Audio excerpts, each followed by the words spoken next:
Pour mixer correctement nos différentes sources sonores, la table de mixage doit posséder des réglages afin de contrôler le volume de chaque instrument, leur gain, etc. Sans quoi vous ne pourrez pas obtenir une musique agréable à l'oreille puisque vous ne pourrez absolument pas contrôler le volume de chaque instrument, vous vous retrouverez avec un mélange très brouillon. Et ce n'est pas le but. Tout d'abord, une table de mixage fonctionne en deux parties. La première partie est composée de tranches d'entrée qui réceptionneront chaque instrument pour les traiter. Puis, en deuxième partie, nous avons le bloc master qui permettra de traiter le signal dans son ensemble en sortie.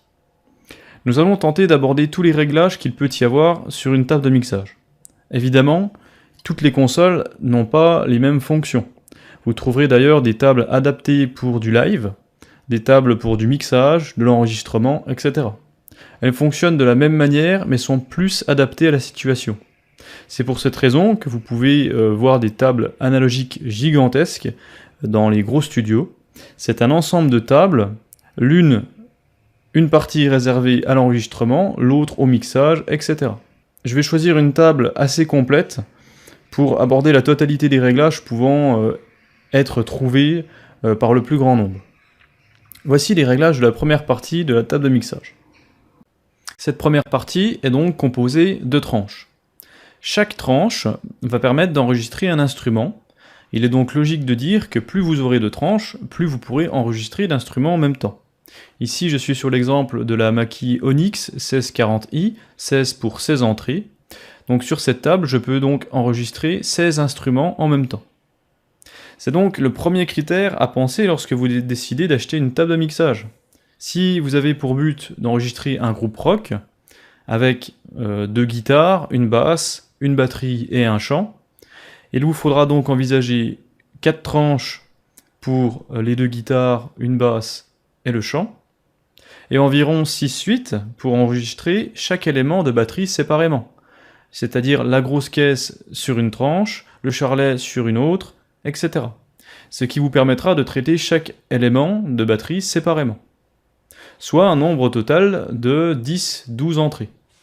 Ces tranches possèdent plusieurs types d'entrées, c'est-à-dire de connexions, car chaque signal audio n'a pas la même intensité.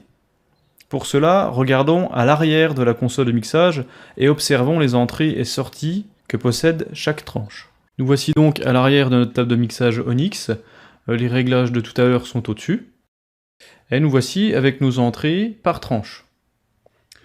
On a différentes entrées en fonction de ce que l'on veut enregistrer. Tout d'abord, nous avons les entrées line ou ligne en français. Cette entrée type jack est utilisée pour des sources d'un certain niveau. C'est ici que vous pouvez brancher un synthé, une boîte à rythme, un iPod, un multi-effet de guitare, un processeur d'effets, etc. Seulement, vous remarquerez que sur cette table de mixage, les deux premières tranches ne sont pas appelées ligne, mais high Z.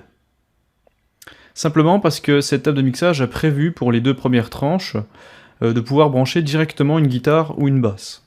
Parce que connecter une guitare sur une entrée ligne à basse impédance, comme celle des voix 3 à 16, pourrait entraîner une perte des hautes fréquences, ce qui donnerait un son sourd et non naturel. En général, vous devez utiliser un boîtier DI, boîtier de direct, entre une guitare et une entrée de console, afin de convertir l'impédance de la guitare. Les entrées high Z des voix 1 et 2 suppriment le recours à un boîtier de direct. Toutefois, ces entrées sont asymétriques. Si vous faites un concert et que vous utilisez un long câble entre l'instrument et la console, plus de 8 ou 10 mètres, il est conseillé d'utiliser un boîtier de direct avec une sortie symétrique afin de capter du bruit sur la longueur du câble. Enfin, c'est une bonne idée de la part de Mackie d'avoir proposé ces branchements directs qui nous permettent d'avoir un son clair et de mélanger avec un multi-effet par exemple. Puis nous avons les entrées mic qui sont en XLR. Cette entrée est utilisée pour tout ce qui est prise micro. Chaque micro a une tension réellement différente qui peut aller de quelques millivolts à plus de 1 volt. C'est pour cette raison qu'un réglage de gain est présent sur ces entrées afin d'adapter le niveau du signal par rapport à sa tension de départ. Le réglage du gain apparaît au-dessus de la table de mixage. Puis vous allez retrouver des entrées tape, parfois sur chaque tranche. Ici c'est pas le cas, C'est de manière générale, mais il peut arriver que sur certaines tables de haut de gamme, on ait une entrée tape pour chaque tranche. Ça dépend de la configuration de la table de mixage. Ces prises RCA sont utilisées pour la connexion aux entrées et aux sorties d'un magnétophone ou autre appareil d'enregistrement. C'est donc une entrée réservée à l'étape du mixage dans les studios analogiques. Un magnétophone multipiste est relié à la table de mixage sur chaque tranche. Le choix de ces entrées, ligne, mic ou tape pour les grosses tables de mixage, se fait ensuite par un bouton switch pour choisir l'entrée nécessaire au bon moment. Ces boutons sont souvent placés au-dessus de la table, donc on va revenir maintenant au-dessus de la table de mixage.